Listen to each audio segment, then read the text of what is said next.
നമസ്കാരം. ഞാൻ ഡോക്ടർ അനീത അശോകൻ, കോഴിക്കോട് ഫാത്തിമ ആശുപത്രിയിലെ സീനിയർ കൺസൾട്ടൻറ്റ് ഓബ്സ്റ്റട്രീഷ്യൻ ആൻഡ് ഗൈനക്കോളജിസ്റ്റായിട്ട് പ്രവർത്തിച്ചു വരുന്നു. 1997 ഞാൻ ഈ സ്ഥാപനത്തിൽ ചേർന്നത്. ഡിപ്പാർട്ട്മെൻറ്റ് ഓഫ് ഓബ്സ്റ്റട്രിക്സ് ആൻഡ് ഗൈനക്കോളജി പേര് കേട്ട ഒരു സ്ഥാപനമാണിത്. കോഴിക്കോട് മെഡിക്കൽ കോളേജ് കഴിഞ്ഞാൽ ഏറ്റവും കൂടുതൽ പ്രസവം നടന്നിരുന്ന ഒരു സ്ഥാപനം കൂടെയാണ് കോഴിക്കോട് ഫാത്തിമ ആശുപത്രി. നോർമൽ ഡെലിവറി കൂടുതൽ സാധ്യത ഇവിടെ വന്നാൽ കിട്ടും എന്നാണ് മിക്ക രോഗികളുടെയും വിശ്വാസം. അത് ഞങ്ങൾ തെറ്റിക്കാറുമില്ല. കഴിയുന്നതും സുഖപ്രസവത്തിനായിട്ട് ശ്രമിക്കുന്നതാണ് പതിവ്. പ്രത്യേകിച്ച് ഹൈ റിസ്ക് വിഭാഗത്തിൽപ്പെട്ട ഗർഭിണികൾക്ക് മികച്ച രീതിയിലുള്ള ചികിത്സ കൊടുക്കാൻ ഞങ്ങൾ ശ്രദ്ധിക്കാറുണ്ട്. എന്താണ് ഈ ഹൈ റിസ്ക് വിഭാഗം എന്ന് പറയുന്നത്? അമ്മയ്ക്കോ കുഞ്ഞിനോ ഹാനികരമായ എന്തെങ്കിലും ഒരു ഘടകം നമ്മൾ പരിശോധനയിൽ കണ്ടുവരികയാണെങ്കിൽ ആ കൂട്ടരെയാണ് നമ്മൾ ഹൈ റിസ്ക് വിഭാഗത്തിലുള്ള ഗർഭിണികളായിട്ട് ലേബൽ ചെയ്യുക. അമ്മയ്ക്ക് വരാവുന്ന അവസ്ഥകൾ എന്താണെന്ന് വെച്ചാൽ പ്രഷറ്, പ്രമേഹം, കാർഡിയാക് ഹാർട്ട് ഡിസീസ്, അതുപോലെ മറ്റ് മെഡിക്കൽ രോഗങ്ങൾ, ഇവയെല്ലാം ഹൈ റിസ്ക് വിഭാഗത്തിൽ പെടുത്താവുന്നതാണ്. എപ്പിലെപ്സി, ആസ്മ പോലുള്ള രോഗങ്ങൾ. അതുകൂടാതെ ചിലപ്പോൾ ചില ക്രോണിക്കായിട്ടുള്ള എന്തെങ്കിലും അസുഖത്തിന് മരുന്ന് കഴിച്ചുകൊണ്ടിരിക്കുന്ന ഗർഭിണികളാവാം അവരുടെ ഹൈ റിസ്ക് വിഭാഗത്തിൽ പെടുത്തുന്നതാണ്. കാരണം അവരുടെ മരുന്നുകൾ ചിലപ്പോൾ ഗർഭാവസ്ഥയിൽ മാറ്റേണ്ടി വന്നേക്കാം. അത് കുഞ്ഞിന് ഹാനികരമല്ലാത്ത രീതിയിലാണ് നമ്മൾ ചികിത്സ നൽകുന്നത്.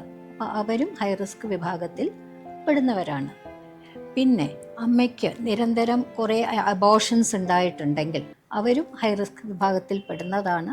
മാസം തികയാതെ കുഞ്ഞിനെ നഷ്ടപ്പെട്ടവർ, മറ്റ് കാരണങ്ങളാൽ കുഞ്ഞിനെ നഷ്ടപ്പെട്ടവർ, ഇവരെല്ലാം ഹൈ റിസ്ക് വിഭാഗത്തിൽ പെടുന്നു.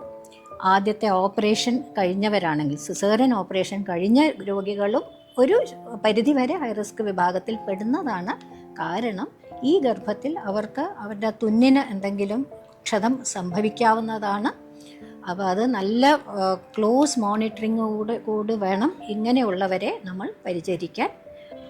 ഈ കാലയളവിൽ 25,000-ൽ കൂടുതൽ കുഞ്ഞുങ്ങൾക്ക് ജന്മം നൽകാൻ ഫാത്തിമ ആശുപത്രിക്ക് കഴിഞ്ഞിട്ടുണ്ട്. അതിൽ ഭൂരിഭാഗവും പങ്കാളിയാവാൻ എനിക്കും സാധിച്ചിട്ടുണ്ട്.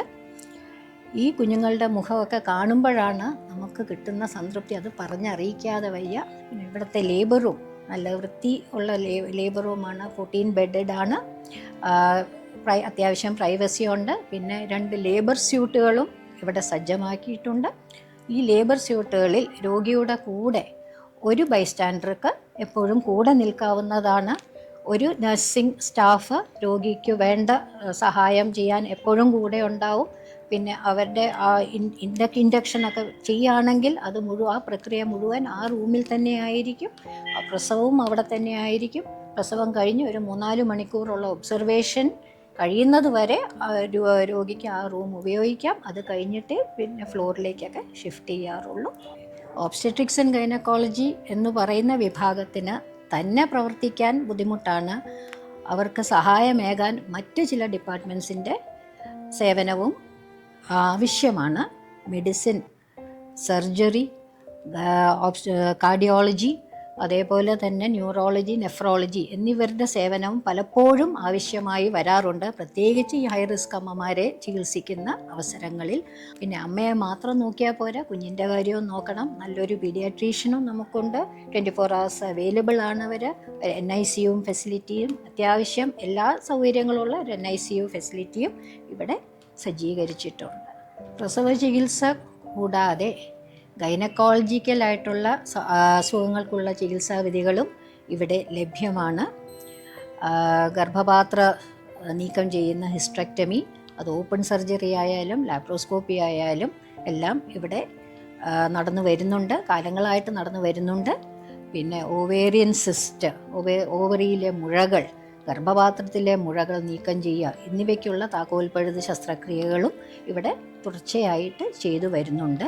ഇനി വരുന്ന കാലങ്ങളിലും ഒട്ടേറെ കുഞ്ഞുങ്ങൾക്ക് ജന്മം കൊടുക്കാൻ ഫാത്തിമ ആശുപത്രിക്കും എനിക്കും സാധ്യമാവട്ടെ എന്ന് ഞാൻ ഈശ്വരനോട് പ്രാർത്ഥിക്കുന്നു.